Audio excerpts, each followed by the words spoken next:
دكتور جلال، دكتور جلال، جلال، جلال، جلال.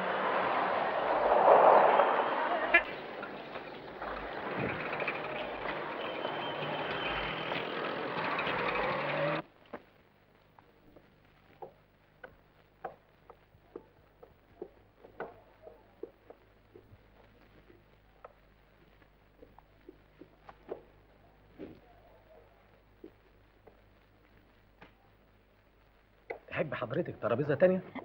لا ابدا، هنا كويس. حضرتك بتدوري على حد؟ لا ابدا، بس الظهر لسه بدري على ميعاد الغدا. احنا تحت امرك يا فندم. شكرا. صادق، سيرفيس هنا اوام. حاضر.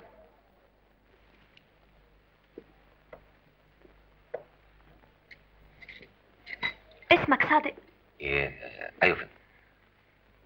بتشتغل هنا من زمان؟ من حوالي 3 اشهر يا فندم. بس مش فاكره شفتك فين قبل كده. فين يا فندم؟ انت كنت بتشتغل فين؟ انا كنت في كازينو قصر النيل. انا احيانا كنت بقعد هناك. مش فاكرني؟ متاسف، ما اخدش بالي. وبقالك كتير بتشتغل جرسون؟ مش كتير قوي يا فندم. قد ايه يعني؟ يعني عن اذن حضرتك لحظه واحده بس.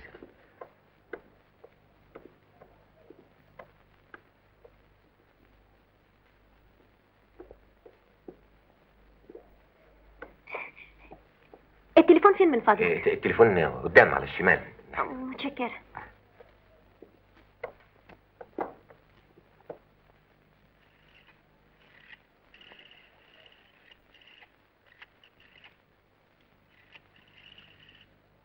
الو، اسماعيل بيه من فضلك، قول له يكلم النادي. الو، ايوه اسماعيل بيه. لا لا لا، نادي ايه؟ انا الدكتورة ليلى. الله يسلمك، انا لقيت الدكتور جلال. بتقولي ايه؟ فين؟ فين؟ مش معقول. طب انا جاي حالا. الو، فين المطعم ده؟ عارفه. طيب.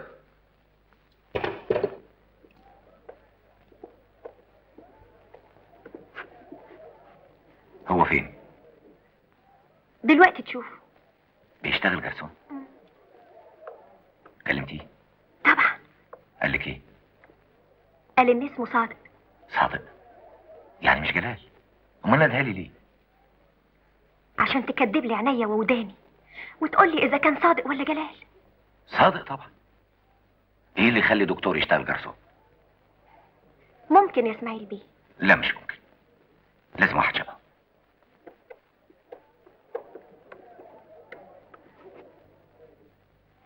من فضلك اوعى تغلط وتقول له يا جلال. ليه؟ بعدين افهمك. تحت امرك. لو سمحت السيرفيس هنا بسرعه. حاضر. اصل عمي ميت من الجوع. مش كده يا عمي؟ ايوه، انا اصلي رياضي قديم وبجوع اوام. انا كنت بلعب كوره مع الجندي ومذكور. انت اهلاوي ولا زملكاوي؟ انا فندم مش غاوي كوره خالص. هو جلال.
انا جايب لك مفاجأة هايلة.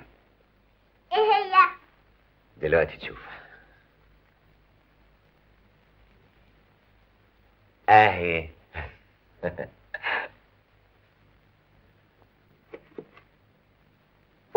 لحظة واحدة.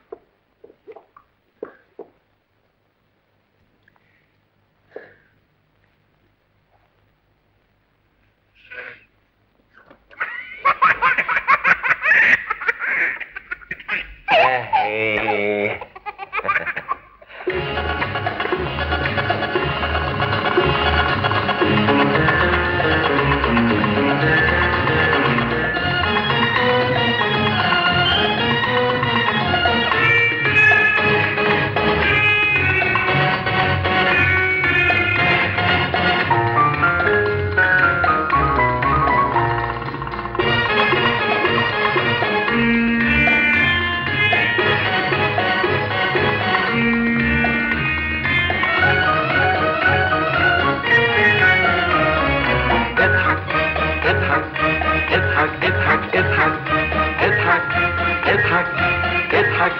اضحك ليه تتضايق وتزعل وتغضب؟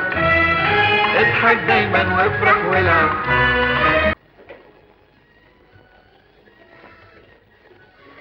زينب، امال فين الست؟ ست في الحمام. هتكلمني التليفون النهارده؟ نوت عند حضرتك. طيب. اهلا يا امي. انا اسف ما قدرتش افوت عليك النهارده، عشان كده جبت العصايه وهضرب نفسي بيها. عصاية ايه يا جلال؟ ده انت كبرت وبقيت دكتور قد الدنيا.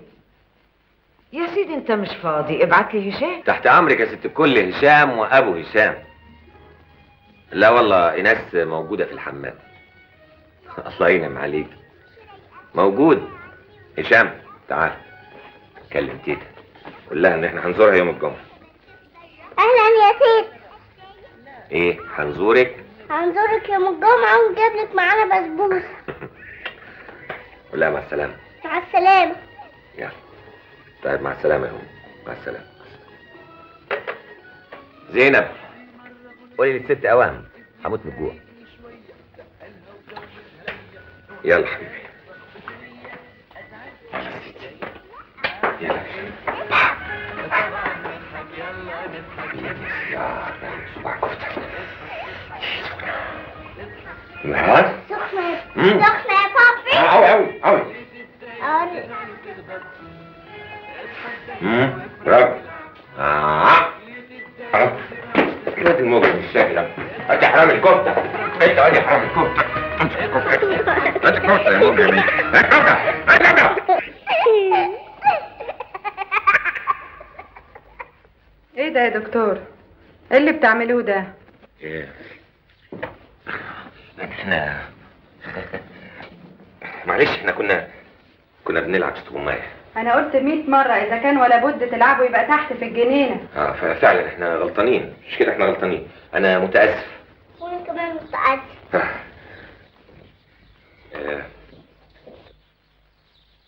احنا غلطانين مش كده؟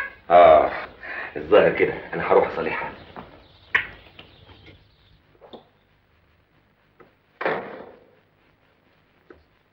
انت زعلانه؟ اوعدك بعد كده مش هلعب استغماية. انت مدلع الولد قوي. اعمل ايه؟ بحبه. مش للدرجات دي. انت غيرانه منه. نعم. ولا تزعلي، انا مستعد دلوقتي اقفل الباب وادلعك انت. جلال. على بال الكفته ما تبرد. وبعدين معاك. هاتي بوسه الاول. تسمح تخرج بره؟ حاضر، بس اعملي حسابك الليله هخلص العياده بدري. انا تعبانه. نشرب كاس النبيت. لا. حرام عليكي، بقالي شهر ما شربتش نبيت. تصعب عليا قوي لما بتتمسكن. ده انا مسكين وشقيان. طب خلاص هنشرب نبيت. مين؟ انت لسه بتصالحها؟ ايوه. طب اقوم احسن الكفتة هتبرد.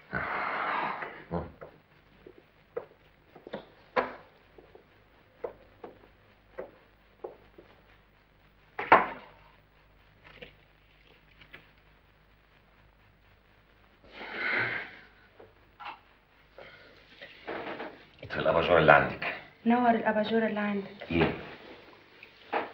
الجواب ده وصل النهارده الصبح جواب ايه؟ من لندن. افتح، يمكن في حاجه مهمه. اهم من اللي احنا فيه. مش هياخد منك دقيقه. دي دلوقتي ليها تمام. يوه، افتحوا بقى يا جلال. الله، ده من لندن، كأني كنت عارفه اللي مكتوب فيه. يوه.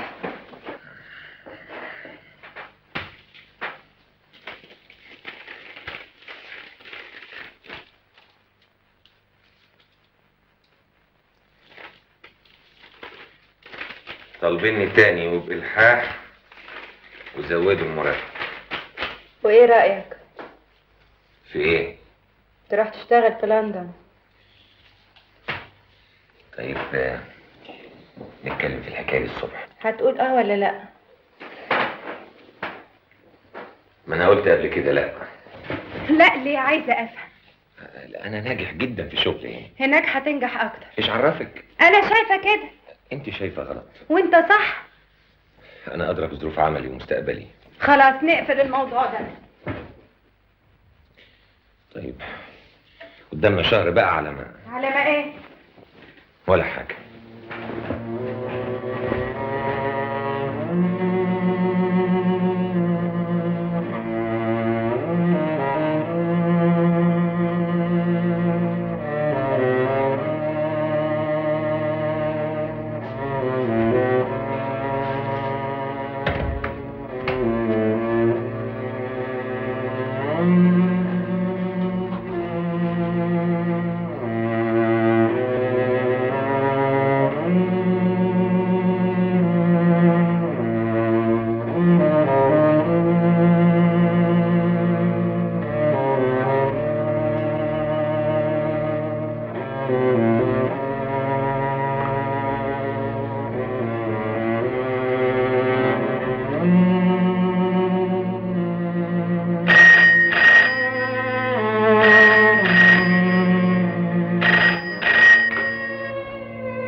اهلا يا ليلى. في حالة صعبة قوي يا دكتور.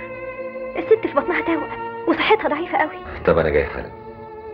اعملي اللازم على ما اوصل.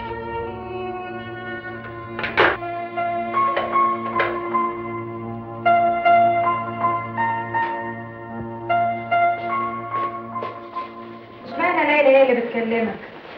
اولا لانها المساعده بتاعتي. ثانيا هي نبطشيه الليله. ثالثا الحاله عسره والست في بطنها 2. مش تسمع كلامي وتسافر لندن اريح لك؟ انت عايزاني ابعد عن مصر لاسباب تانية. زي ايه؟ متاسف ما عنديش وقت. الست فيها الطلقه.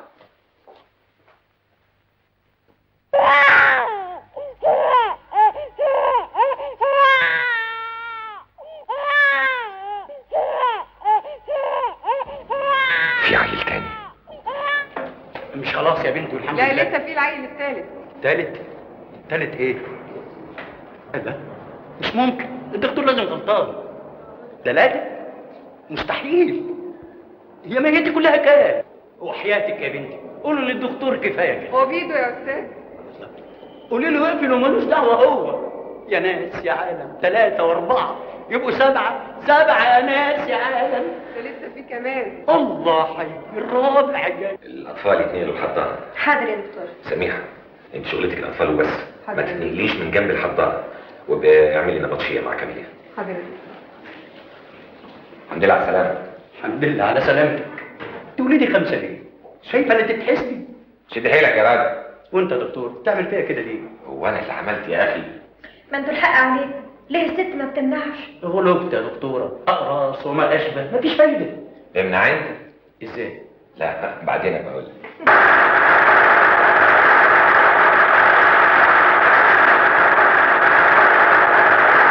مبروك يا جلال. اظن ايناس مزعططه. دكتور جلال موجود؟ الدكتور مش موجود. طب من فضلك لما يجي قولي له مدام فوزي بتقول لك مبروك. الو، من فضلك عايزه اكلم الدكتور جلال. الدكتور في العياده. وزي ما بيقولوا ورا كل راجل ناجح امرأة عظيمة. فعلا هي طول عمرها كانت عظيمة. كانت بطلة الجمهورية في التنس وكانت عازفة بيانو ممتازة. ونسيت السباحة؟ ايوه فعلا، هي كمان كانت بتستعد لعبور المانش. انا لو كنت عديت المانش، واكيد كنت هعديه، كنت ضربت اكبر رقم قياسي. بس يا خسارة بقى، جه جلال وشدني من المية واتجوزني. قبل ما اتجوز كان كل يوم ليا صورة او ريبورتاج، مش بس في مصر، لا في العالم كله. ويا ترى بقى كان شعورك ايه لما سمعت ان الدكتور جلال اجرى عملية ولادة ل5 توائم؟ في الحقيقة شعوري كان عادي جدا. جلال ما عملش معجزة ولا حاجة.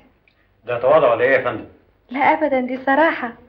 هو ولد عيل 2، وبعدين كان كل ما يفحص الست يلاقي عيل يروح منزله.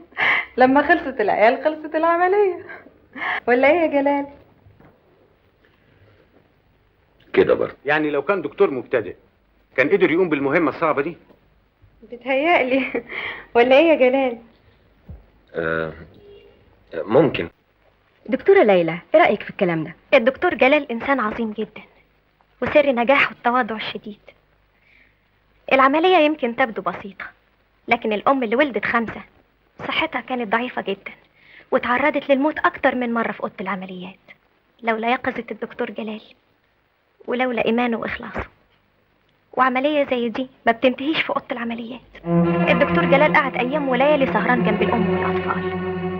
وتاريخ الطب بيقول ان الام ممكن تولد 4 أو 5، لكن نادر جدا ان هم يعيشوا بصحة جيدة.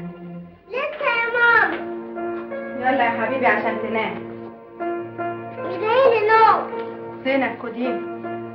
يلا.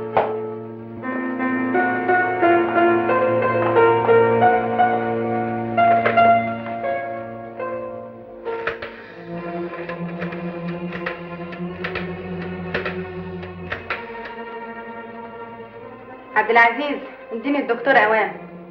نزل امتى؟ طب متشكرة. بابي جه، بابي جه، بابي جه.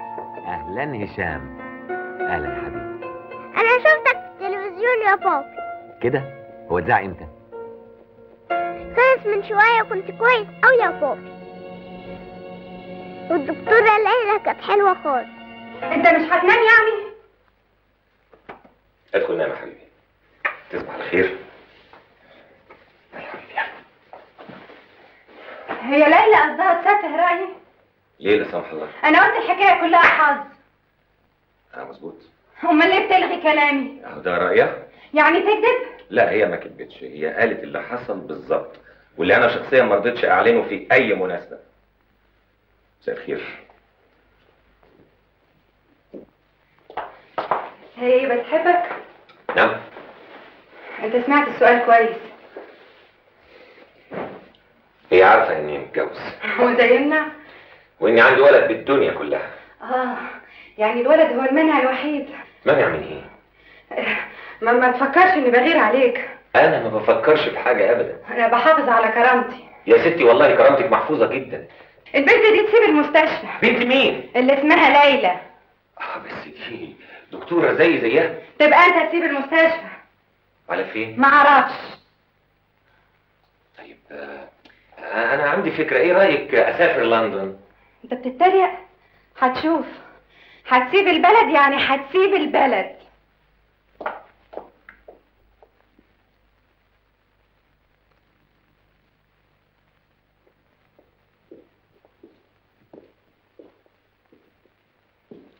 انت واثقة من نفسك زيادة عن اللزوم. انت فاكر طبعا انا اتجوزتك ازاي؟ قلت لوالدك بابي انا عايزة اتجوز، ورفض. وصممتي لحد ما نفذت اللي في دماغي. كان ليه ده كله؟ كنت عاجبني. عشان كنت دكتور صغير، حته طبيب امتياز في القصر العيني. انت متضايقه عشان انا بكبر، عايزه تفضلي طول عمرك انت الاكبر والاشهر. اسمعي، لما هبقى اكبر دكتور في البلد، انا برضه جلال ابن الحاج متولي، وامي لسه ساكنه في المنيره. ده انا جوزي كنت امي ابني. بكبر لمين؟ بشتغل ليل نهار. انا بقالي 24 ساعه لسه واقف على رجليا، ما قعدتش لحد دلوقتي.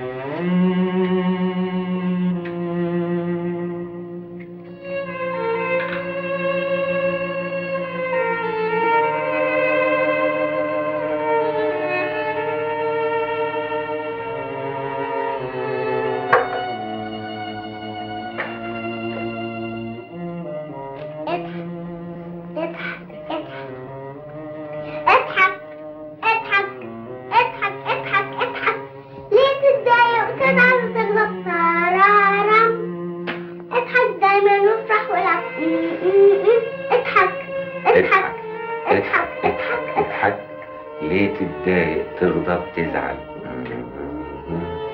اضحك دايما وافرح والعب.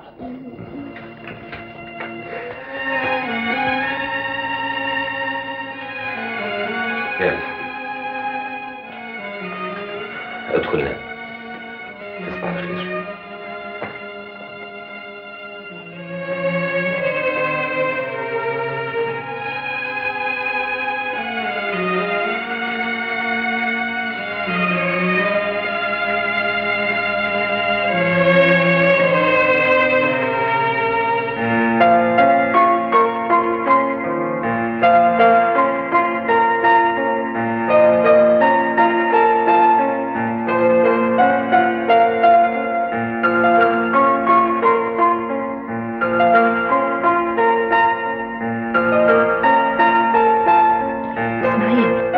جلال اتأخر ليه؟ انا كلمته في التليفون، قال انه جاي حالا.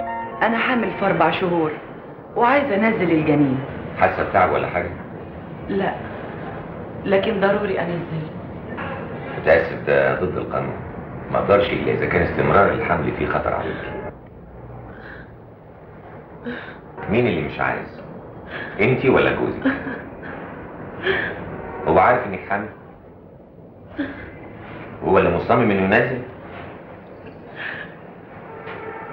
يبقى خلاص مفيش مشكله. انا بحب جوزي ومش عارفه ازاي كنت لاول مره، ولسوء حظي حصل حمل. من يومها وانا حاسه ان الجنين جمره نار بتحرق في جسمي واعصابي. ارجوك يا دكتور، ارجوك تريحني منه. انا ممكن اخليه وجوزي ما يعرفش، لكن انا عارفه.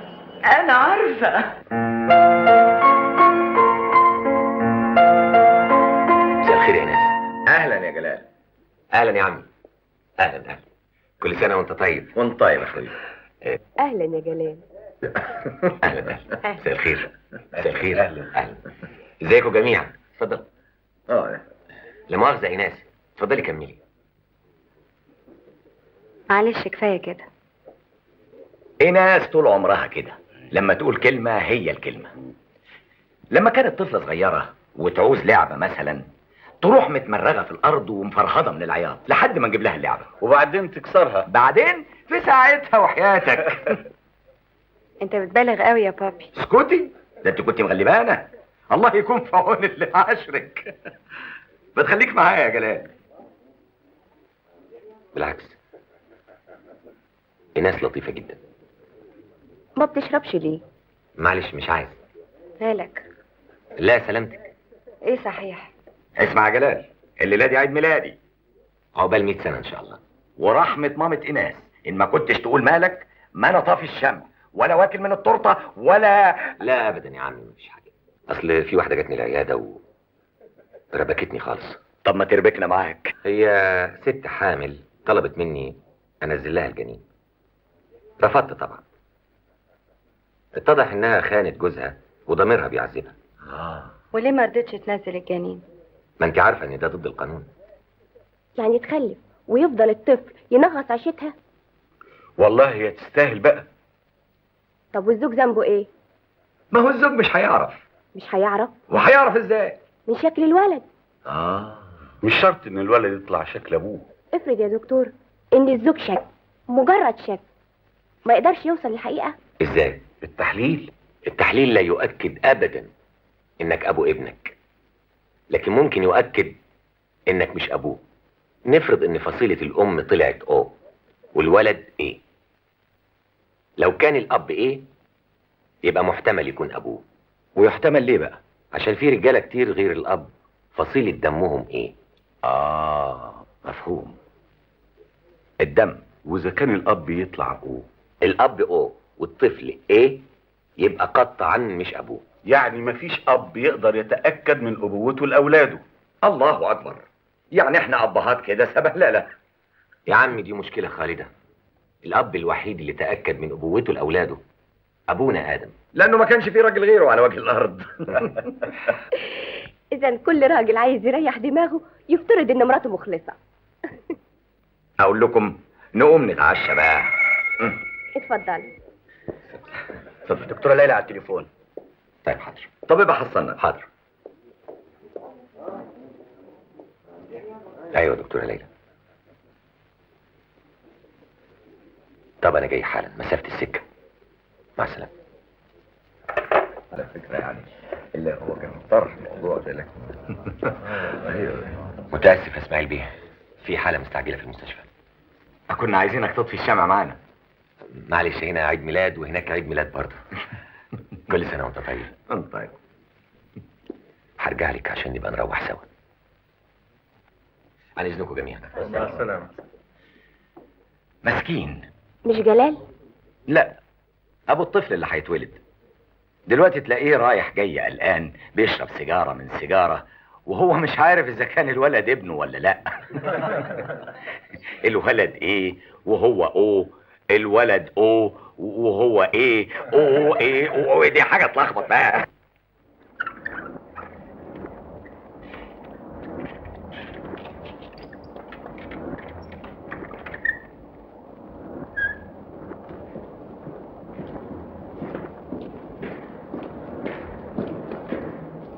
لسه ما ابتديتيش يا حنين؟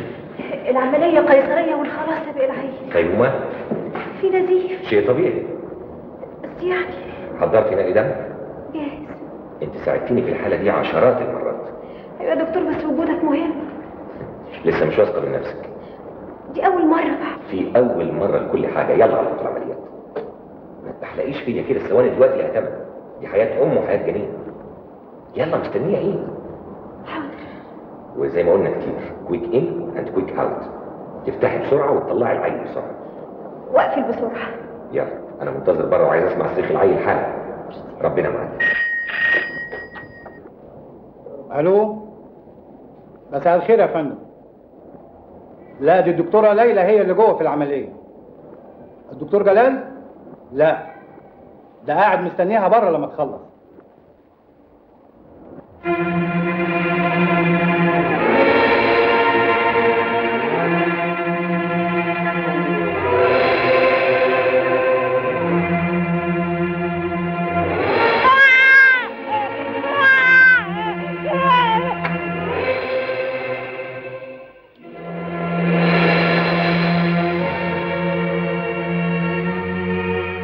انت بقيتي دكتورة عظيمة.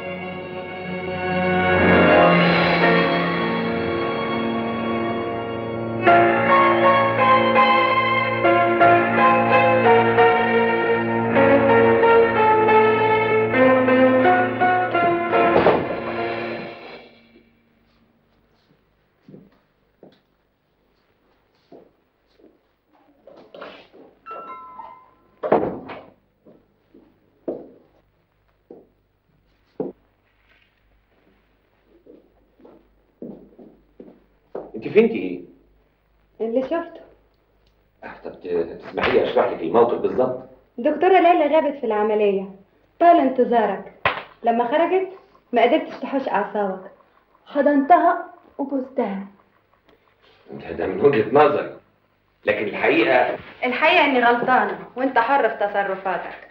أنا تصرفاتي سليمة ولازم تفهمي كده كويس. من غير زعيق، الدنيا ليل والولد نايم. ما تقلع هدومك ويلا ننام. بتقولي إيه؟ مسامحاك. مفيش زوجة في الدنيا تشوف جوزها بيبوس واحدة تانية وتبقى أعصابها بالبرود ده. أنا بحافظ على بيتي. تعيشي معايا وأنت معتقدة إني بخونك؟ عشان ابني هشام.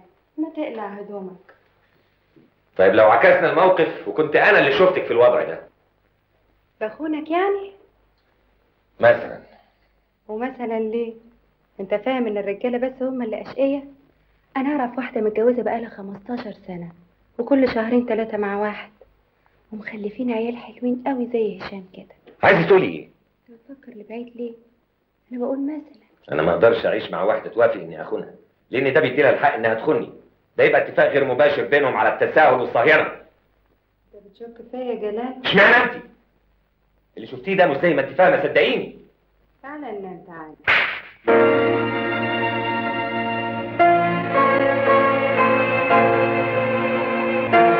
كنت تغيري من شهرتي ومن الستات اللي أعرفهم، ده شيء طبيعي.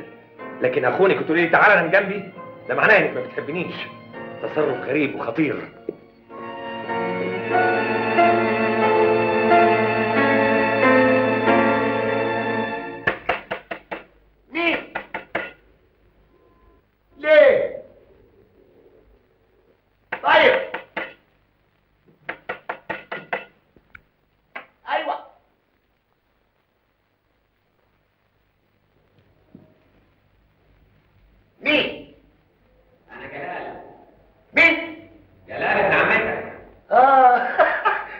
تعالى يا جلال خش.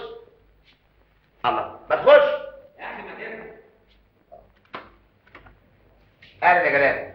عاش من شافك يا سيدي. اعذرني جاي لك كده من غير ميعاد. ده بيتك يا راجل، ده كلام ده. انا هطق يا سليم. فكرت فيك ما لقيتش غيرك يا سليم. مالك يا جلال؟ ما بنامش يا سليم. عندك ارق؟ عندي ارق. طب خد. فرفش. ايه ده؟ لا لا. عندك اقراص مودعه؟ عندي ده بس صاروخ من اللي هو. لا لا لا، شوف لي نوفالجين، اسبرين، اي حاجه. امسك طوعني هتنبسط.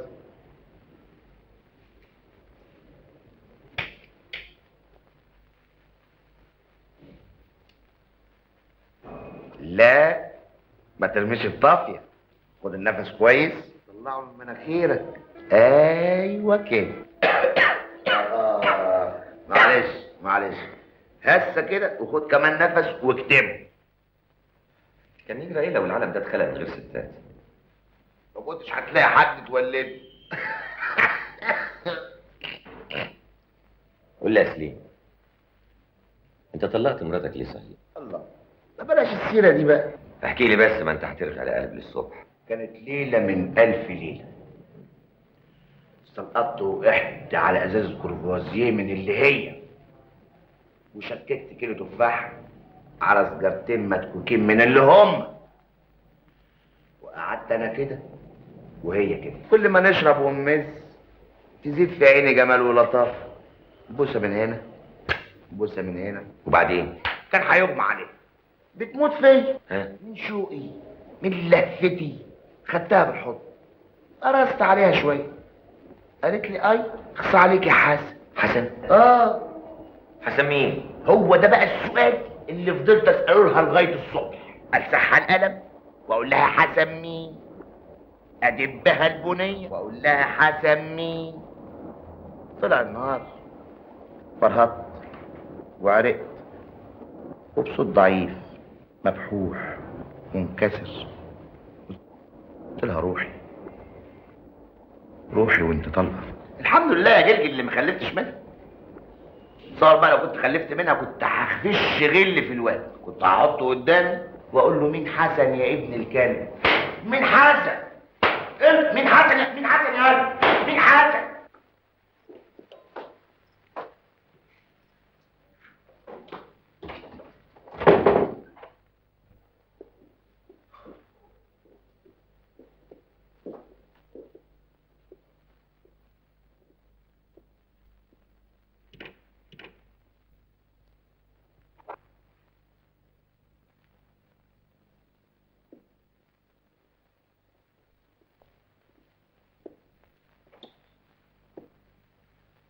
مين؟ هشام فين يا زينب؟ نام مع والدته. ليه؟ هي قالت من هنا ورايح ينام معاها. حضر لك العشاء يا دكتور؟ لا لا، تصبح على خير.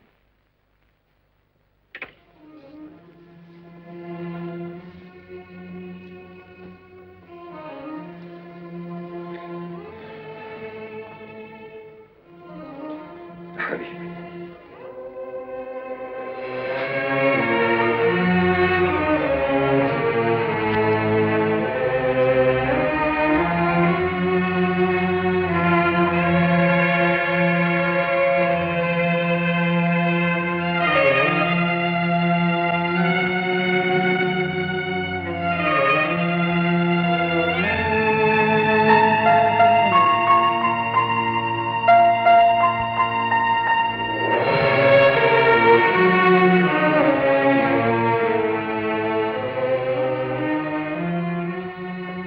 مش عارفة ايه اللي جراله. مرة واحدة كل يوم سهر للصبح ويجي بيتطوف. جلال بيشرب للدرجة دي؟ والله أعلم ايه اللي بيشربه. الكلام ده مش معقول أبدا. ده تمرجي العيادة كلمني عشان يسأل عليه. ليه هو ما بيروحش العيادة؟ قفلها أسبوع. ليه؟ هو جرى إيه؟ الدكتور سرحان على طول وما بقاش عنده صبر للشغل. مش ممكن، لازم في سبب. بيشك فيا. بتقولي ايه؟ قال لي كده بصراحة. مناسبة ايه؟ من غير مناسبة. ابتدى ينام لوحده في اوضه المكتب، حتى هشام اللي روحه فيه ما بقاش طايقه. ايناس. ايوه يا بابا. يكونش جلال يبقى معذور. هو فعلا معذور. معذور؟ ايوه، شغله يا بنتي، الحالات اللي بتمر عليه. فاكره موضوع الحامل اللي قال لنا عليه يوم عيد ميلادي؟ الست اللي بتحب جوزها وخانته، فاكره؟ دكتور جلال. الكشف جاهز. مين؟ سميرة هانم. في حد غيرها؟ 3 كمان. طب اعتذر له، دي له مواعيد الاسبوع اللي جاي، اجلي كل المواعيد. حاضر.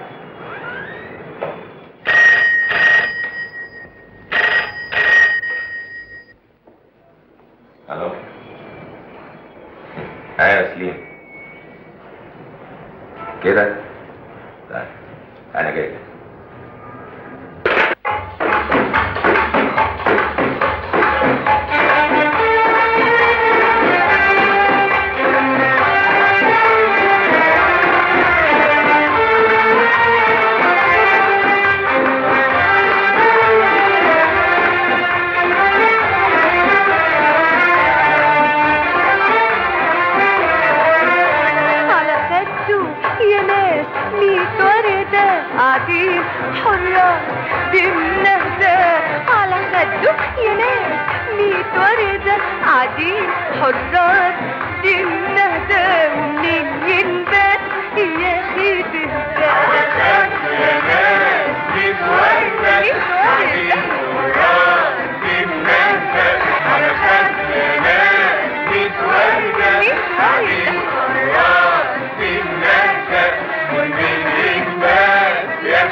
عندما قد رأيت أهل اللطافة يحكوا بدور الكمال. كمال معايا ضيف من أصل عالي، كان خلي البال وأصبح حاله حال. اسم الكريم جلال. شكوتك؟ عايز انام. بلوتك؟ مظلوم. ومين الظالم؟ حرم المصون. بتحبها؟ ام عيالي. وهي بتغير عليا. منكدة عليك؟ ليلاتي. لازم فلاتي. مظلوم والله. حضر لنا شراب عناب بعدد الحاضرين وما تحسبش نفسك نفر. 1 2 3 4 5 ونص. اخص الله يخيبك، انا هعدهم.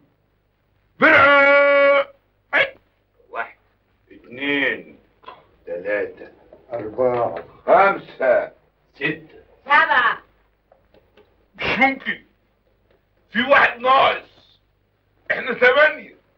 التامن راح فين؟ انت التامن يا ابو السلاطين. انا؟ نسيت نفسك وما عدتهاش. كده نعد تاني. 1 2 3 4 5 6 7 8 9. الله، خبر اسود، ده احنا زدنا 1. السلطان ما تروق، انت عديت نفسك مرتين. مرتين؟ بتقولوا مرتين؟ ليه؟ واحنا عددنا كام؟ 8. طب نخصم 2 من 8 يبقى الباقي كام؟ 6. كويس كده. ادي احنا بقينا 6. 2 راحوا فين؟ احنا اهو. انتوا مين؟ انا سليم. وانا حاسس. الحمد لله. انا مفيش حاجه تروح عندي في البيت ده ابدا. ولا ايه يا حسن؟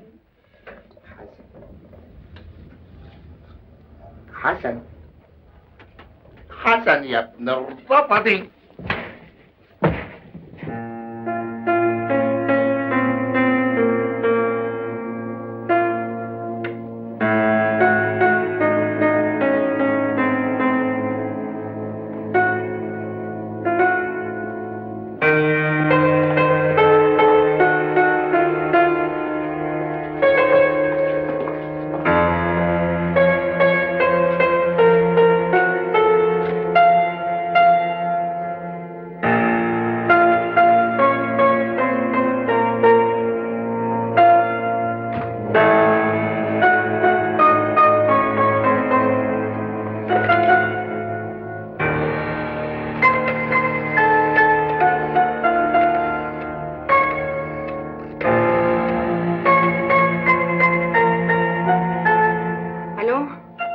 عبد العزيز، الدكتور ما جاش عندك؟ ما جاش خالص. والدكتورة ليلى ما جاتش رخرة. طيب شكرا.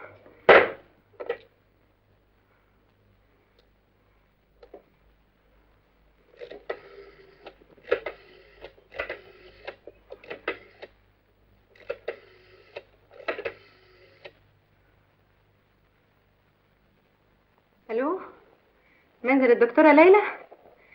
الدكتورة موجودة؟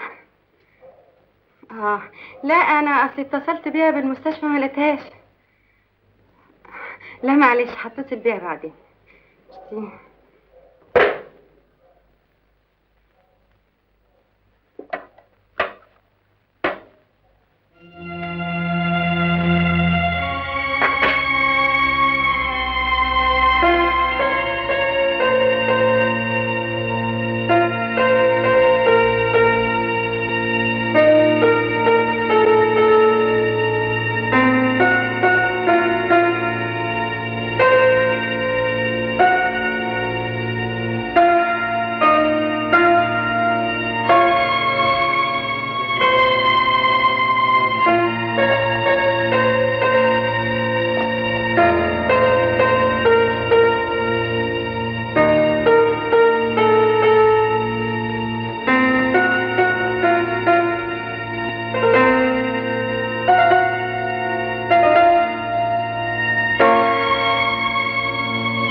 هشام حبيب قلبي، وحشني موت.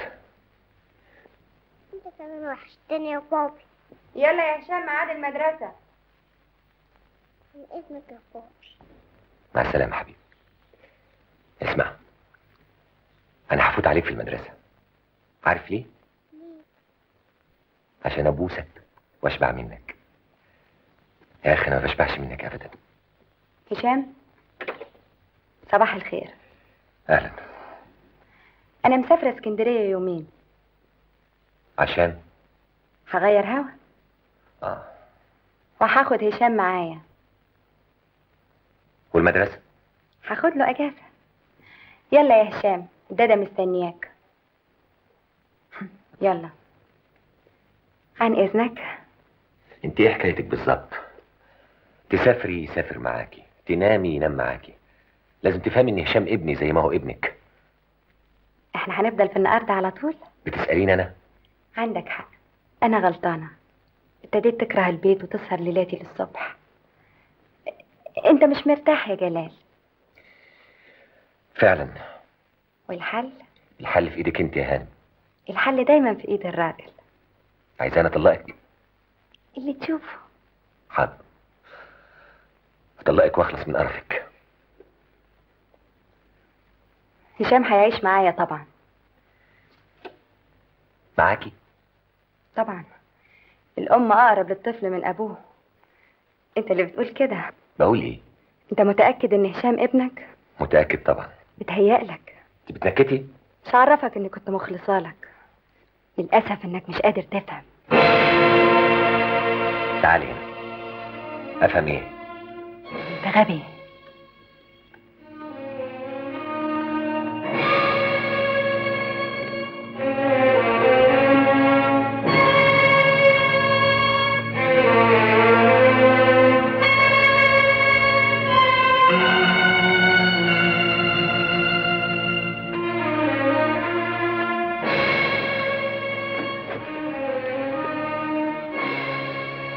إذا فرض واللي قلتيه ده صحيح، هل معقول إنك تصرحي بيه بالسهولة دي؟ انت عارفني كويس، ما بخافش من حاجة. ولا الفضيحة؟ الفضيحة انت اللي هتعملها. أنا؟ إذا استمريت في عنادك. الكلام اللي بتقوليه ده جد؟ هشام مش ابني؟ تقدري تثبتي الكلام ده؟ كل اللي هعمله إني هعلن اسم أبوه الحقيقي. اسكتي! مع تفاصيل الخيانة إذا حبيت. أحسن لك تطلقني من سكات.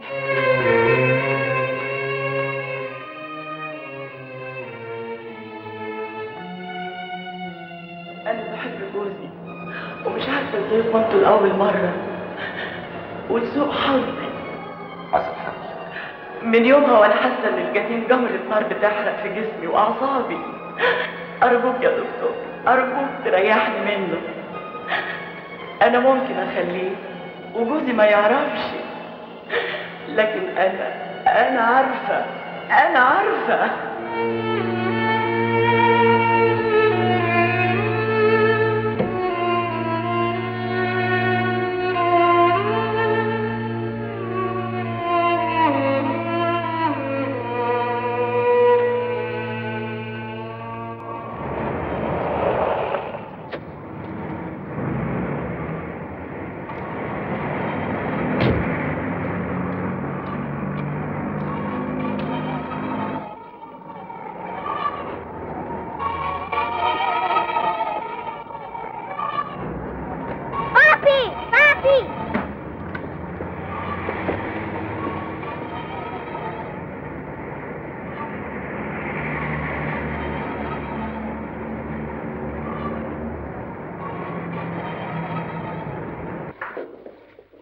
صباح الخير يا استاذ سمير. اهلا دكتور جلال، صباح الخير. معلش هنعطلك شويه. تحت امرك. وحياتك خد له عينه دم عشان عايزين نعرف التفاصيل. تعال حبيبي، اطلع على الكرسي. اسمك ايه؟ هشام. هشام ايه؟ هشام جلال سعيد. الله، ابنك يا دكتور جلال؟ ايوه. مش تقول يا دكتور؟ ما تخافش، ما تخافش يا هشام، هي شكه بسيطه قوي. خلاص خلاص. طيب يا دكتور سمير، انا في انتظارك في مكتبي. ارجوك اتصل بيا. طب حاجه ساعه لهشام؟ معلش وقت تاني. يلا. مع السلامه. عشان ايه يا بابي خدناني الدم؟ عشان ايه يا بابي خدناني الدم؟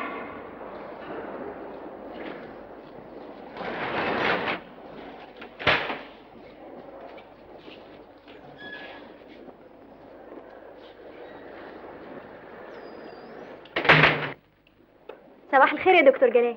صباح الخير يا دكتورة ليلى. انا عاوزه اتفرج على المستشفى يا بابي.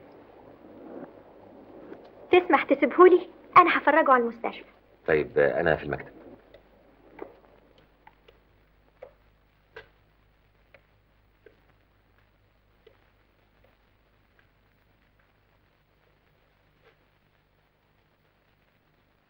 التحليل لا يؤكد ابدا انك ابو ابنك، لكن ممكن يؤكد انك مش ابوه.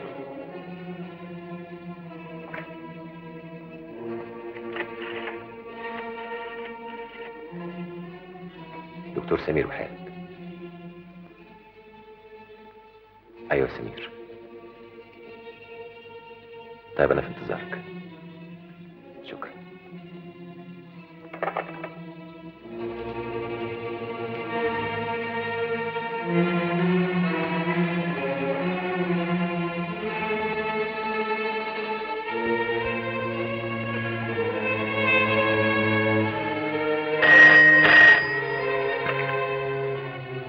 ايوه سمير. ايه؟ متشكر جدا.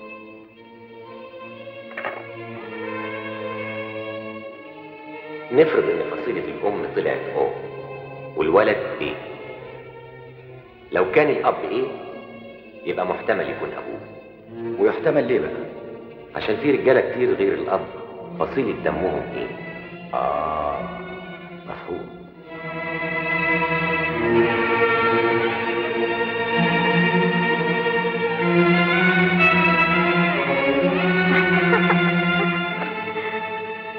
ايه رأيك بقى يا دكتور جلال؟ ستاف المستشفى كلهم بيقولوا انه احلى منك. كده دي حاجة تبسطني. انا اتفقت مع هشام نتغدى سوا النهارده. معلش احنا هنتغدى عند والدتي.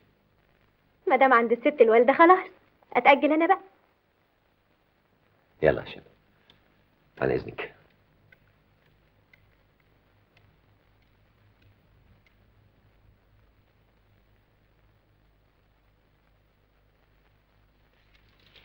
وعامل ايه في المدرسة؟ شاطر قوي قوي قوي. مالك يا جلال؟ سرحان في ايه يا ابني؟ أول مرة أحقق في صورة والدي. ده أنا شبهه تمام. كلك هو الخالق الناطق من صغري. من وانت قد كده. تقريبا وأنا عندي كام سنة؟ كم سنة؟ من قبل ما تكمل سنة. يعني كنت شبه والدي تمام؟ لا مش تمام، كان ناقص لك سنة. كل الأولاد بيطلعوا شبه أبوهم. امال يا ابني ولاد الحلال. طب واللي ما يطلعش شبه أبوه؟ يبقى واخد من والدته ولا من حد من العيلة. مش بيقولوا الولد لخاله؟ يعني زي هشام كده. وريني كده. يا اختي هو جمال هشام على حد؟ لا صحيح يا نينا، هو شبهي ولا شبه مامته؟ عايز الحق؟ هو في من المرحوم والدك كتير قوي. يعني ما فيهوش حاجة مني. يمكن الشعر، ولو ان شعر هشام احلى وانعم من شعرك. مش كده يا حبيبي؟ لا شعر بابا انا. ايه هو احنا هنكذب على ربنا؟ اما هو استعجل ام محمد احسن زمانكم جوعتوا قوي.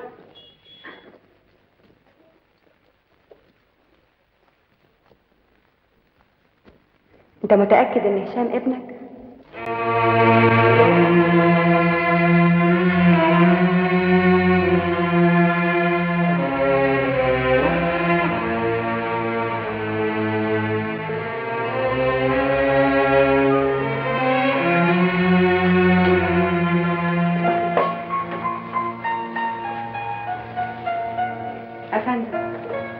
اقعدي.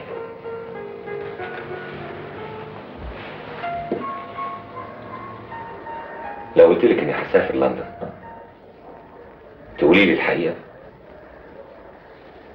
حقيقة ايه؟ انا بقالي ايام ما نمتش. انت عايزه توصليني ليه؟ انا مش هقدر استحمل اكتر من كده. الانسان مهما كان ارادته محدوده، والنتيجه حاجه من اتنين: يا هتجنن يا انتحر. مش ممكن تنتحر. انا عايش لابني. تفتكر الانسان يقدر يواصل حياته من غير حاجه يعيش عشانها؟ يعني انت دلوقتي بترفع الراية البيضاء؟ لا، انا بعرض الصلح. وايه شروطك؟ تقولي لي بصراحه الحقيقه، كل الحقيقه، واوعدك اني اسامحك. اعترف بجريمة ما عملتهاش؟ ما تخافيش، احلف لك بالله بابني، ده اذا كان ابني. مش هفضح سرك ابدا. مفيش راجل ينشر عاره على الناس. انت اللي اعترفت بالخيانه وانا منتظر التفاصيل. انت مستعد تصدق فيا ايه؟ الاخلاص ولا الخيانة؟ الاخلاص حاله لا يمكن اثباتها، لكن الخيانه ممكن اثباتها بسهوله. انت عايز تثبت ادانتي وتشهر بيا وتحطمني. انا ما اقعش في المصيدة دي. اذا كنت غلطت وخنتيني هطلقك وهتاخدي الولد طبعا. مش معقول هتمسك بطفل من راجل تاني. تصبح على خير. انا افتكرت لما سافرت اوروبا في مؤتمر قعدت 20 يوم، ولما رجعت لقيتك مصيفه في اسكندريه في كابينه ناس قرايبك. بعد ما رجعت بايام قلت لي انك حملت في الولد. مين ابو الولد؟ انت.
متمسها على عيونك الكويسة.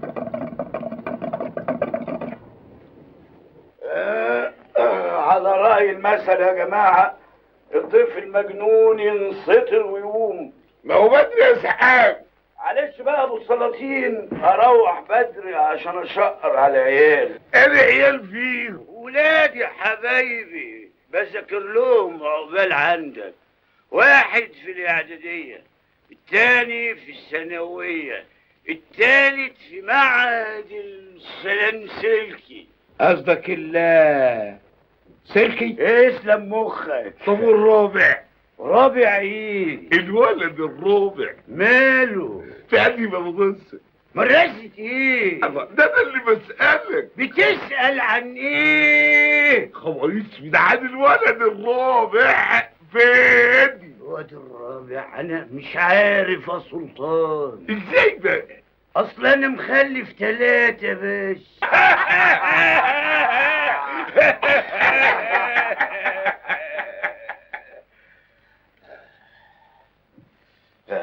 تصبحوا على خير. تمام.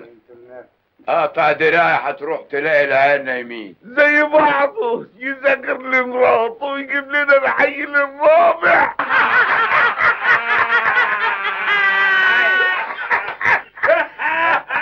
السلام. البنون زينة الحياة الدنيا يا اخويا.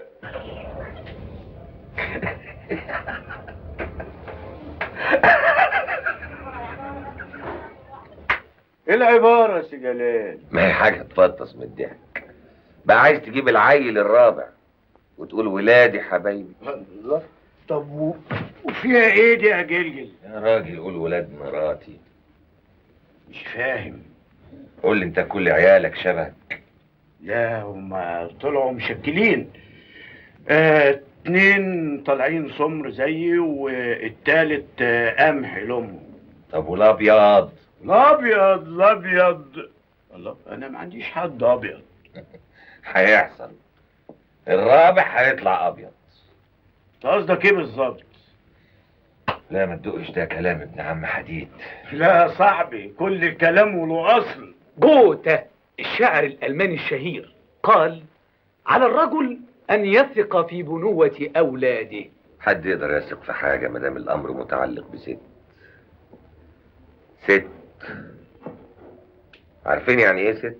ستات مش زي بعضيها يا سي جلال. كل الستات صنف واحد. جلال عيب يا جلال. قال النبي حزقيال: من ذا الذي يستطيع أن يقول أنا من صلب فلان؟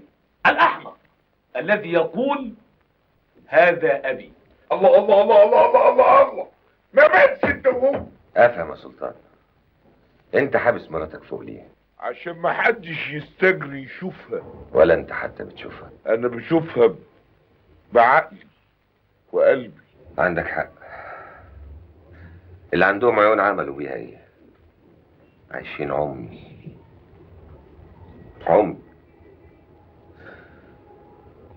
سليم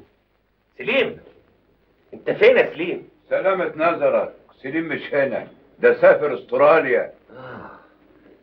راح يدور على حسن. لا ده بيهرب من حسن. لا مش قادر يفتح عينه في عين حسن. مين بينده علي؟ اهلا ابو علي. انست. الله يا انسه. انت السبب في عذاب البشريه. انا؟ انت الديك اللي كل الفراخ بتكاكي عليه. معلش يا حمد، حقك عليا، كلنا في الهوا سوا. انا ما اقصدكش انت بالذات. انا بطرح قضيه عامه. خلي يا سيدي الكلام عليا انا. ايه الفايده؟ ان اتجوز بنيه خالصه واشتغل واشقى واقول انا عايش لابني، وفجأة كل ده يبقى سراب. حياتي تسوى ايه لما يسحبوا روحي مني بضوافرهم؟ الشجرة الصغيرة اللي نبتت من ضلوعي، اللي عشت ارويها بدمي وحبي وعرقي، الشجرة اللي كنت بحلم في يوم من الايام اشوفها كبيرة في طولي وعرضي، يجي شخص وفي ايده سكينة حامية ويقطعها، يقطع شريان مني، الشريان اللي بيغذيني ويحييني. ده دلوقتي بموت. ده ده انا بموت وجسمي بينزف.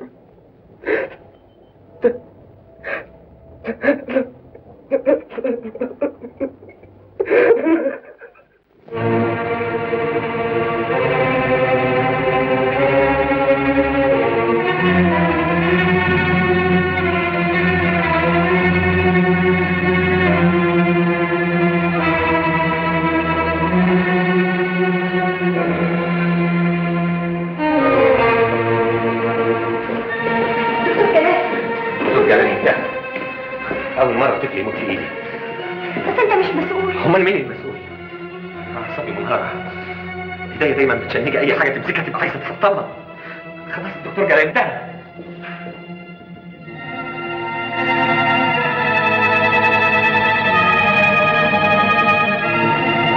هشام. هشام. زينب. إيناس. إيناس. هشام. هشام. إيناس. إيناس. إيناس. إيناس.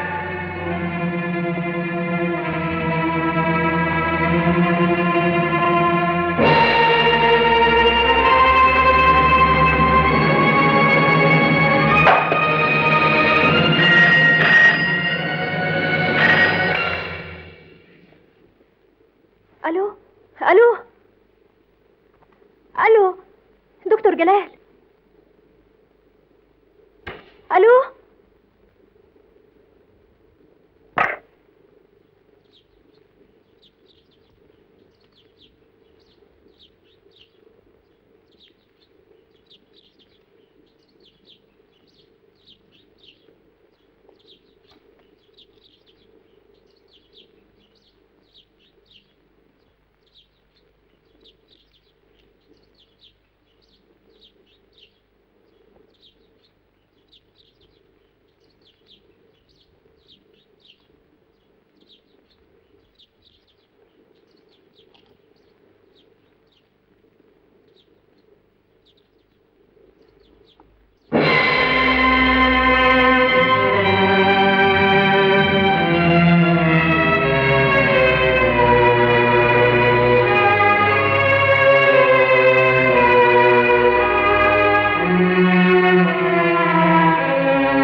هتعمل ايه يا سلطان؟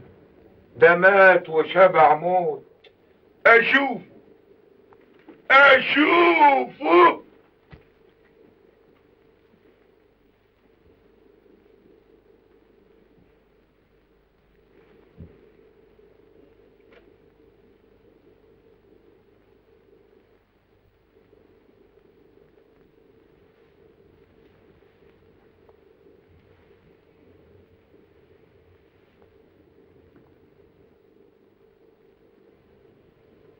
رحمة الله عليه، مات مبسوط أحلاها موتة.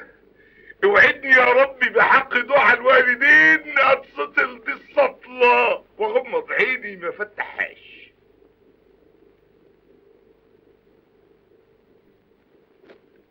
واد يا برو، شيل النصفة وروق كويس، ما تسيبش أي أثر. حامد، حط ايدك في جيبه وطلع عنوانه وبلغ اهله. عمر، مالكم بلنتوا كده ليه؟ عمر، حامد، خد يا بره بره.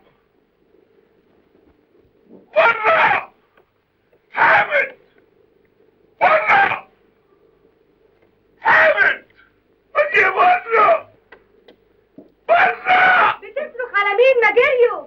جريوا طبعا جري واحد ورا التاني.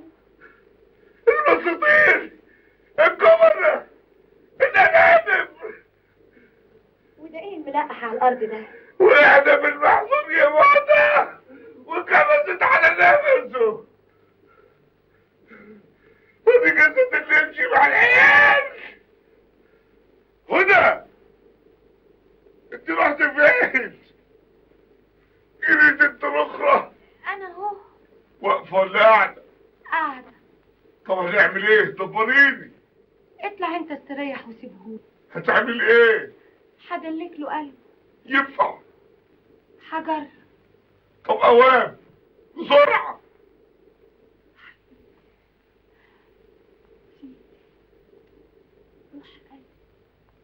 بتقولي ايه؟ بقرا له. طب اقري له كويس يا هدى. فوق يا حبيبي. سكتي ليه يا هدى؟ ها؟ مالك؟ سلطان، ده رد فيه النفس يا سلطان، رد فيه النفس. شايفة؟ ايدك ابوسها، كلك بركة. الظاهر كان متقل العيار شوية. طب يلا بينا بقى، الليلة كانت هتروح مننا هزر. الليلة مش ممكن. حلاوة ما ركضت فيه الروح. طب انا هبقى انزل اشقر عليه. لا، انا ما عنديش حريم يكشفوا على رجالة.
الحمد لله على السلامة يا حبيبي، خضتني عليك.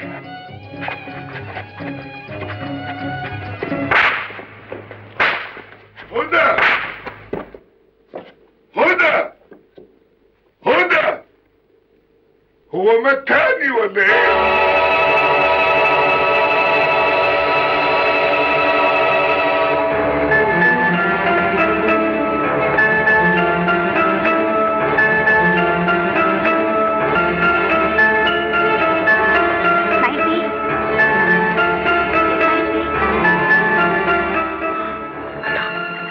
انك تاكل وما تبصش ناحيته. المفروض انك ما تعرفوش. وهو عارفني؟ لا طبعا، هو فاقد الذاكرة، ما قدرش يواجه المشكلة فتغلب عليها بالنسيان. قصدك خلافه مع ايناس؟ ده جزء من المشكلة. والجزء التاني؟ ابنه هشام. هشام، تحبوا حاجة حلوة فندم؟ في كريم كراميل. تحت امرك. ايناس هانم قالت لك هو سابها ليه؟ مهما كان الخلاف كان لازم يشوف ابنه، وافتكر له الحق. اسمع، انا بعترف ان بنتي جبارة ومتسلطة، لكن ايه يا اسماعيل بيه؟ انت ما تعرفيش هو ساب البيت ليه.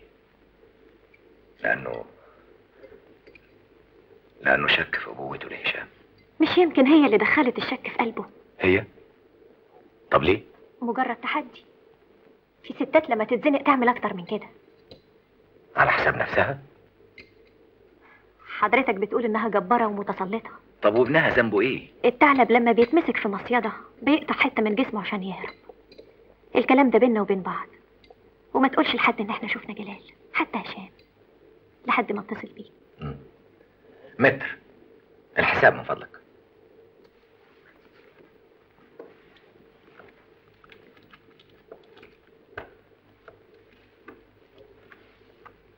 محفظتك.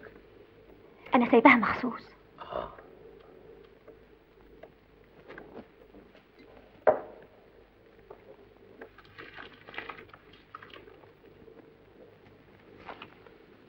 ان شاء الله الاكل يكون عجبكم يا فندم. ممتاز. احنا هنبقى نيجي ناكل هنا كل يوم. اهلا وسهلا يا فندم، تشرفنا.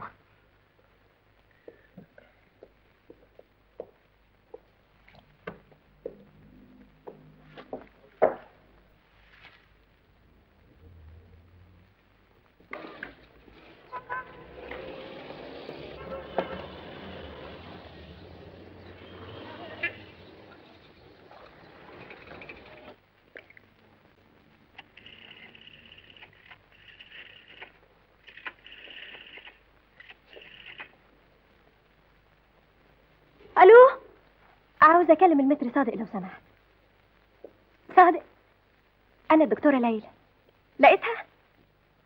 ميرسي. اسمع يا صادق، انا بتكلم دلوقتي من محل الا انجي. ايوه، اللي وراكم على طول. تقدر تجيب لي المحفظه لو سمحت؟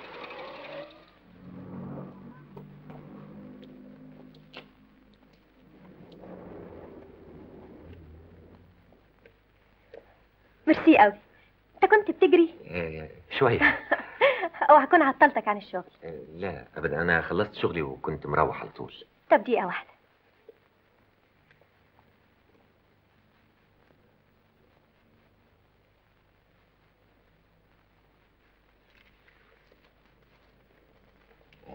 عنك. لا ابدا، دول مش تقال. لا معلش، ما يصحش.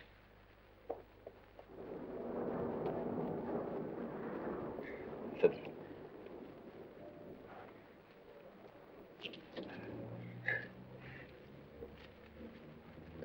يلا اركب يا صادق. متشكر يا فندم، انا متعود اروح ماشي. ودي معقوله؟ لازم اوصلك. البنسيون قريب مش بعيد. ارجوك ما تزعلنيش. تعال. مش معقول يا فندم. يلا يا صادق وبطل حكايه افندم دي. قول لي يا دكتوره ليلى او ليلى بس. يلا.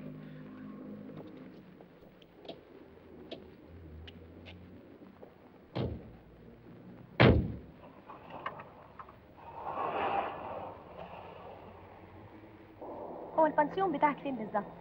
كفايه كده ارجوك. طب اسمع، انا عندي وقت. ما تيجي نروح نقعد في كازينو شويه؟ بس ايه ده، انت اللي هتعزمني؟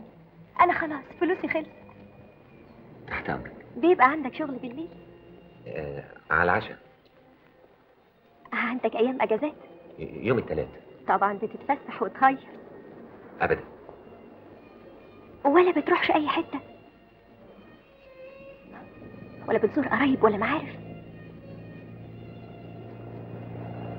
صادق، انا ماليش حد. معقول في انسان ملوش حد؟ مالك يا صادق؟ الظاهر اخدت عليك خالص. عمال اسالك اسئله شخصيه. سامحني، اصلي لتاته ودمي تقيل. ابدا بالعكس. انت ما اتجوزتش لحد دلوقتي؟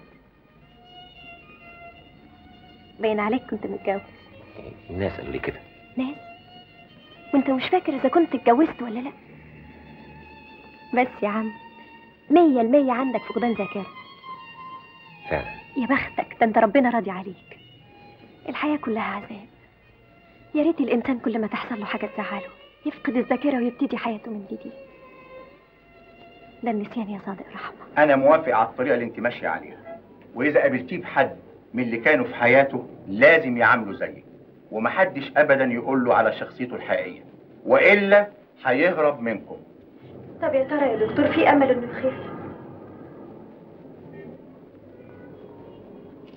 عاوز افهمك حاجه، شفائه سلاح ذو حدين. اذا رجعت له الذاكره احد الاحتمالين، يا اما ينتقم، واذا ما قدرش في الحاله دي هيدمر نفسه. ينتحر يعني؟ ايوه. اما اذا مشكلته اتحلت تماما ممكن يرجع انسان عادي زي ما كان. بس ازاي مشكلته تتحل؟ هو نفسه ما قدرش يحل. وبعدين يا طنط، احنا كنا فين؟ مش الحمد لله انه موجود.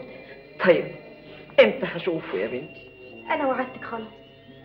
طيب اسمع صوته عمني معروف. حاضر، بس زي ما وعدتيني. حاضر يا بنتي، حاضر.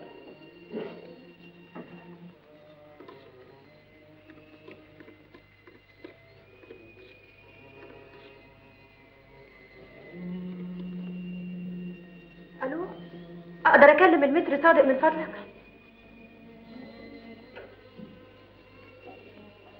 الو الو، مين بيتكلم؟ الو، ايوه يا صادق، انا ليلى. مش عارفه الخط جراله ايه. انا متاسفه يا صادق، مش هقدر اجي النهارده. معلش سامحني، بكره ان شاء الله.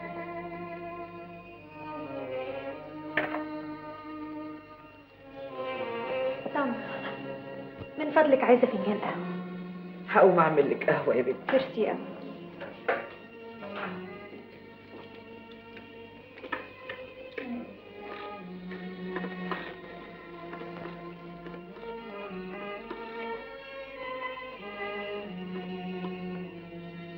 الو، اسماعيل بيه، انا ليلى. ثانية واحدة.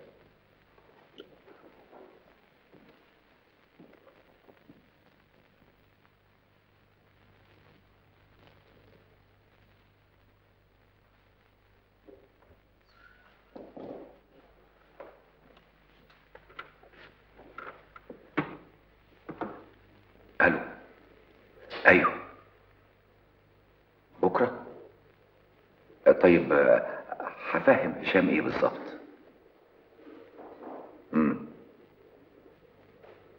ايوه ايوه، بس تفتكر الولد هيقدر ينفذ كل اللي بتقولي عليه ده؟ لازم. خلاص، لا تطمني، لك عليا احفظه الدرس كويس قوي. فهمت يا هشام كويس؟ ايوه يا بابا. انا بقى هخليك تشوف بابي، بس هتعمل نفسك ما تعرفوش خالص. ايه؟ انا عارف يا حبيبي ان دي مسألة صعبة عليك، بس انت ولد شجاع وجامد، مش كده؟ ثانيا، الفهم لما يكون عليها فتحة تبقى ايه؟ تبقى ايه؟ ايه تبقى ايه؟ فا. ولما يكون عليها سكون تبقى ايه؟ اف. فهمت يا حبيبي؟ دلوقتي يا سيدي بقينا في مكان هادي، الجو لطيف والميه بتجري والعصافير بتزقزق فوق الشجر.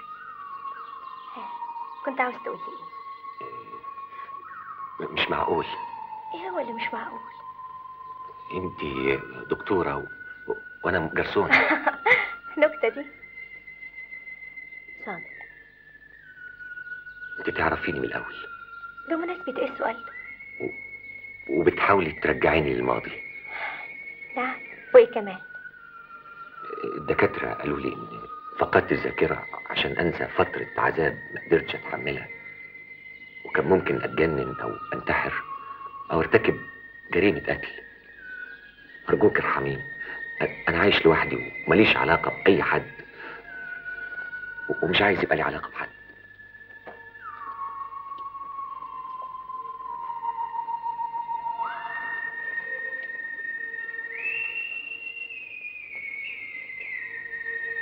حتى انا، رد علي. انا اول ما شفتك ارتحت لك، لكن خايف. خايف من ايه؟ الماضي ما تجيبش سيرته خالص. والحاضر ماله؟ انا جرسون. اشمعنى يعني ما قلتوش حاجة لما ملك انجلترا تنازل عن عرشه واتجوز واحدة من الشعب؟ تفضلش تقولي جرسون جرسون. افرض اني حبيتك من اول نظرة، ذنبي يعني؟ الحب بيخلي القلب يدق والعقل ما بيناقش التفاصيل، وانا مش هبل عشان ارجعك للماضي. مش يمكن سيادتك كنت وزير ولا مليونير، ساعتها هجري وراك مش هتعبرني. انت اجازتك بكره، انا عازماك على الغدا عند عمتي، عندك مانع؟ بس الاول هنفوت على هشام في المدرسه ناخده معانا. هشام مين؟ عمتي تبقى سته، واسماعيل بيه اللي شفته معايا في المطعم يبقى جده.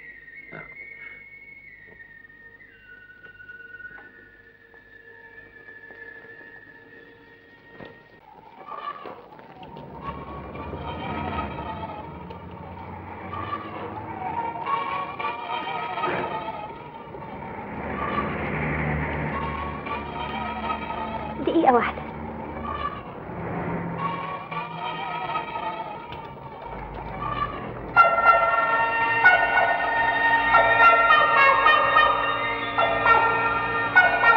هشام هشام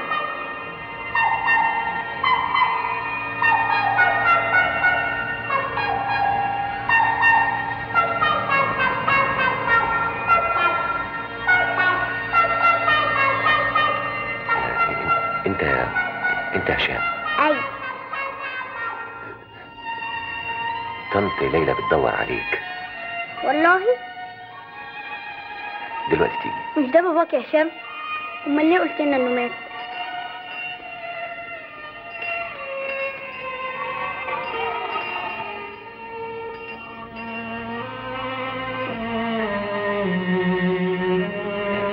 اسمع يا هشام، بابا ما ماتش. اصل ماما كانت قالت لي كده وكنت قلت لاصحابي.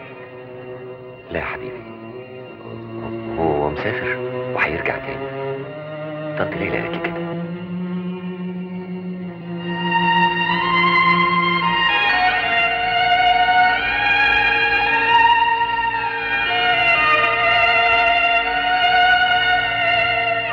هشام، كنت فين؟ قلبت عليك المدرسة. عرفته ازاي؟ ابدا، ولد زميله نده عليه، عرفته من اسمه. انكل صادق يا هشام. طب يلا بينا عشان نتغدى. عارف هنروح عند مين؟ عند تيتا. والله؟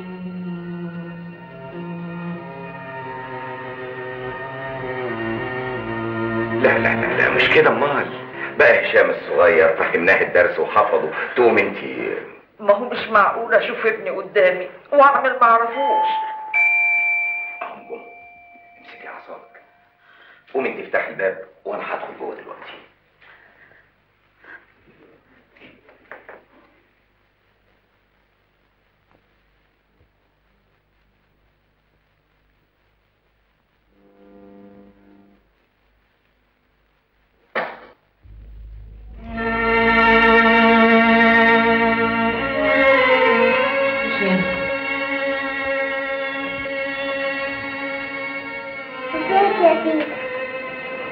اهلا يا حبيبي، وحشتني وحشتني قوي.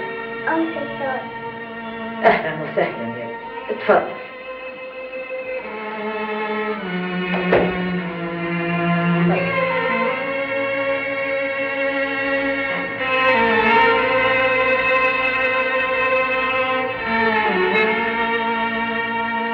اتفضل استريح.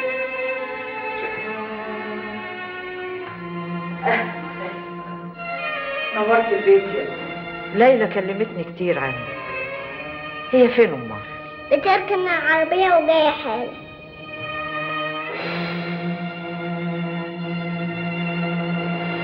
ده جدي هشام.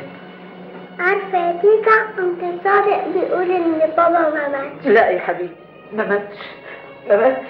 ما تصدقش حد يا هشام. مش كده يا حبيبي؟ ايوه. عشان خاطر يا هاني ما تعيطيش. حاضر يا حاضر يا حبيبي. يا جماعه يا جماعه، انا عصافير بطني بتصوصو. اهلا يا صادق. احنا هنتغدى ولا دي اشاعه؟ حالا. سعيدة يا طنط. اهلا يا أخذت حبيبي. عليكم. معلش. هي يا طنط، شفتي صادق؟ مش بذمتك دخل قلبك. وانت يا صادق، ايه رأيك في طنط؟ حواليه. يا ريت كان ليا ام زيها. ما هي امنا كلنا. ربنا يخليها. عن اذنكم.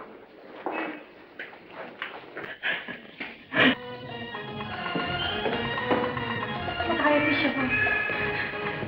وبعدين احنا اتفقنا على ايه؟ مالك؟ ولا حاجة. زعلان؟ لا يا حبيبي. انت حافظ غنوة اضحك؟ لا. طب قول كده ورايا. اضحك اضحك اضحك اضحك اضحك، ليه تتضايق وتزعل وتستغفر؟ ليه تتضايق وتزعل وتغضب؟ اضحك دايما وافرح والعب. ليه تتضايق وتزعل وتغضب؟ اضحك دايما وافرح والعب. اضحك اضحك اضحك اضحك.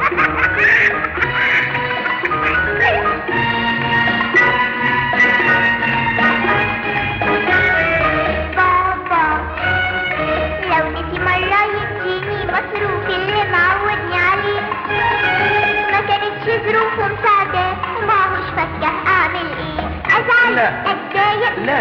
اعمل ايه؟ نضحك طبعا نضحك، يلا نضحك.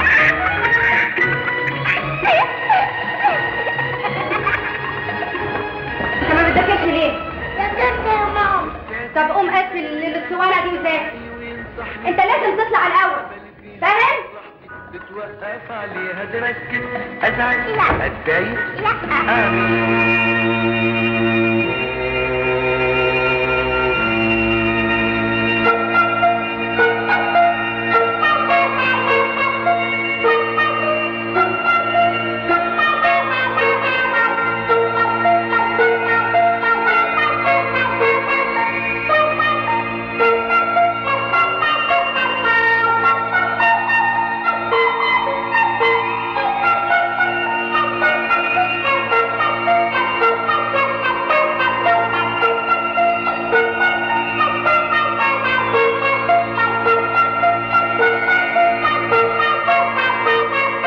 مساء الخير يا ست هاني. اهلا عم صالح. سي هشام مشي. مين فات عليه؟ البيه الدكتور. دكتور مين؟ ابوه الدكتور جلال. انت متاكد؟ الا متاكد، وانا مش هعرف البيه الدكتور كمان.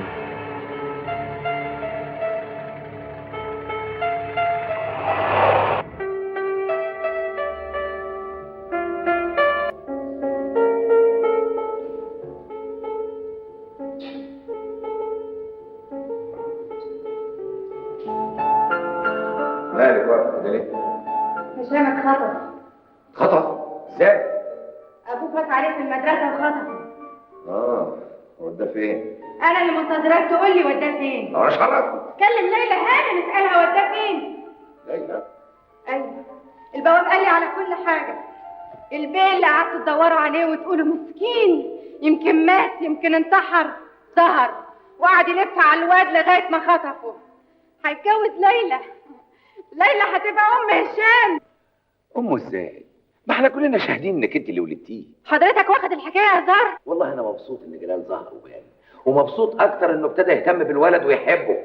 يعني باختصار بيعترف بابوته. يا ست ايناس هانم يا عظيمه. مستحيل هخليه ياخد الولد مني. ابوه جايبه من صلبه. هو قال لك كده؟ انت اللي قلتي ولا انت خاينه؟ انا؟ اقسم بالله انك شعر غلطتك، ويا ريتها غلطه. دي جريمه، ومن جبرك مش عايزه تعترفي. طول عمرك ما تريش بالذنب. نفسي مره اشوف في عينيكي دمعه ندم واحده. جباره متسلطه.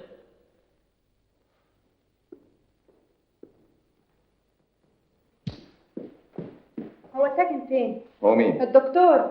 عايز تقابليه؟ وهتشوف لما يشوفني هيجرى له ايه. النبي والله العظيم ما هيعبرك. انا؟ طبعا، هو دريان بيكي، ده نسيكي خالص. وهيتجوز ليلى مش كده؟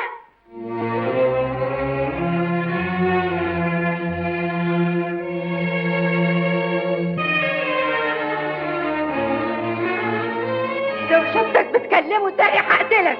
فاهم يعني ايه؟ هقتلك.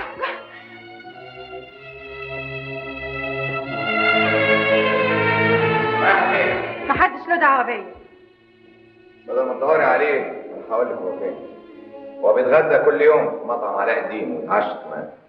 هو ده المكان اللي تؤمني فيه.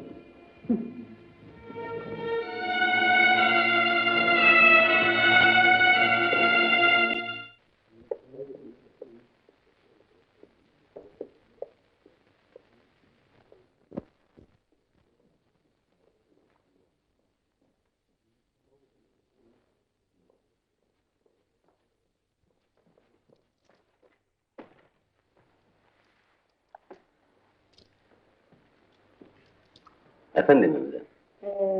هات اي حاجة. ايه اللي يعجب حضرتك؟ مش مهم اي حاجة، هات فيليه. تحب سيادتك جنبه ايه؟ هات اي حاجة جنبها.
الولد حالته صعبة قوي يا اسماعيل. ازاي؟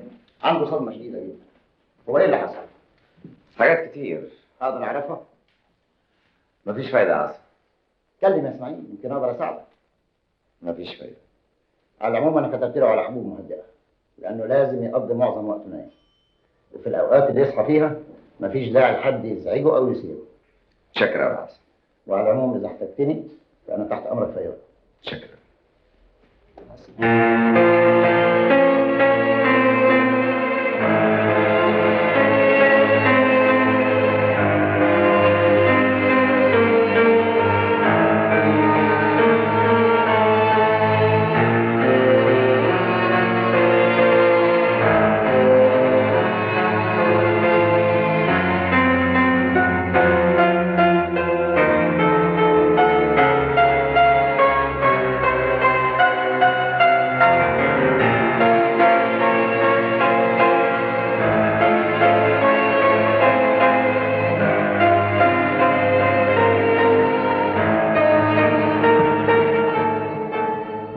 دموعك عليك ها؟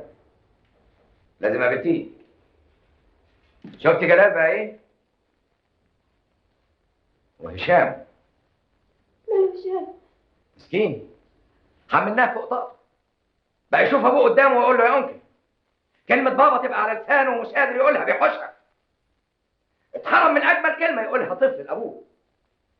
كان فاكر انه هيسترد ذاكرته ويعرفه ويندهله ويقول له انا ابوك يا هشام، لكن انت حرمتيه من الامل ده. استني هنا. مملوك شو بيه؟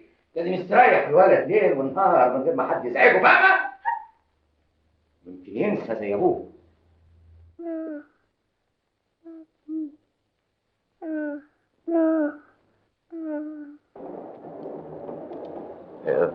قول لي يا شاطر، نعم.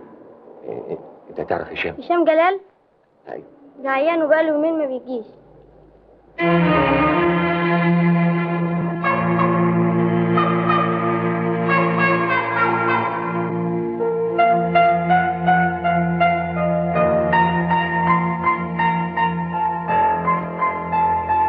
اسماعيل بيه، ممكن تتصل بالدكتور؟ تعالي هنا فين؟ ارجوك يا بابا. انت عايز تقرا عليه؟ لازم اشوفه. لا تشوفيه ولا تكلميه. ما اقدرش استحمل، ما اقدرش. وسويس هو نام دلوقتي. طب خش انت. تعالي هنا، انت رايحه فين؟ هروح لجلال، هترجع، هبوس ايده، يجي بس يشوفه. هعترف له بكل حاجه، هفهمه اني كدبت، غلط، كنت مجرمه. مش هيفهم منك حاجه، مش هيفتكر كلمه من اللي هتقوليها. هشام، هشام ملوش حس، ابني مات. اسكتي.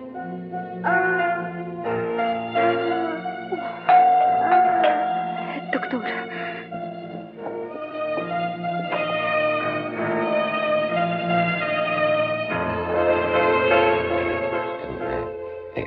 اسماعيل بيه موجود؟ ايوه موجود، اتفضل.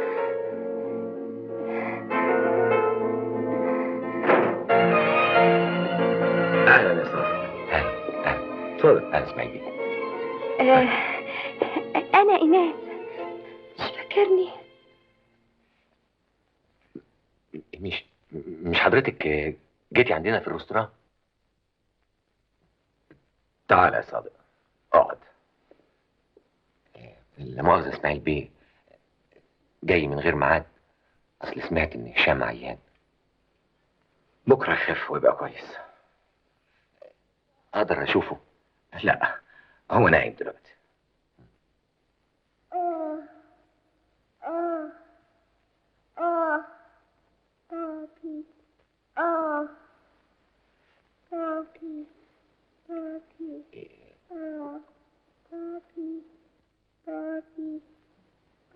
هشام، استني هنا.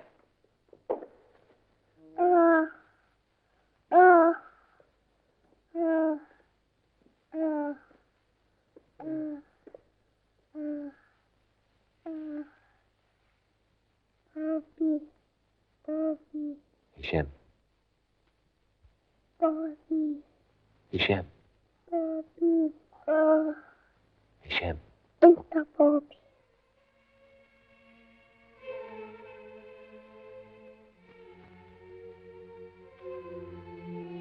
اضحك اضحك اضحك اضحك اضحك، ليه تتضايق وتزعل وتغضب؟ اضحك دايما وافرح والعب. اضحك اضحك اضحك اضحك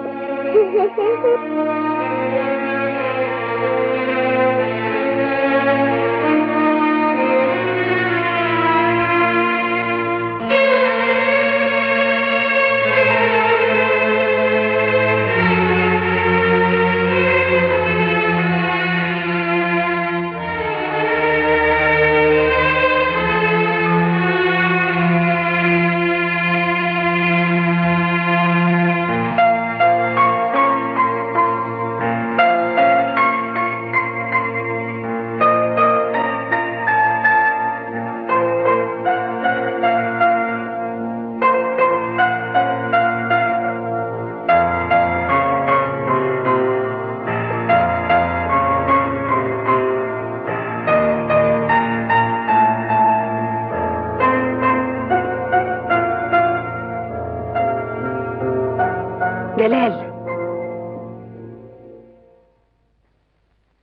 أنا يا جلال،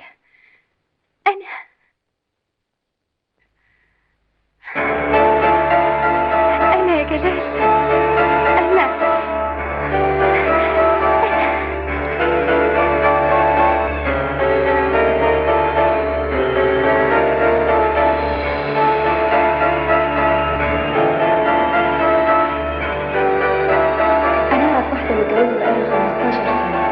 كل شهرين 3 مع واحد مخلفين عيال حلوين قوي زي هشام كده. ونتيجة حاجة من الاثنين، يا هتجنن يا ارتحت. مش عرفك اني كنت مخلصة لك، للأسف انك مش قادر تفهم. هشام مش ابني، تقدر تثبتي الكلام ده؟ كل اللي هعمله اني هعلن اسم ابوه الحقيقي. اسكتي. مع تفاصيل الخيانة اذا حبيت.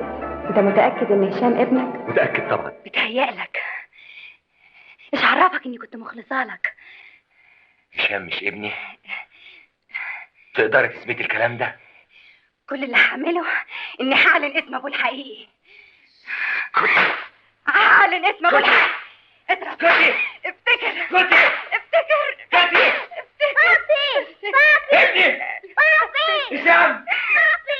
بابي هشام. ابني.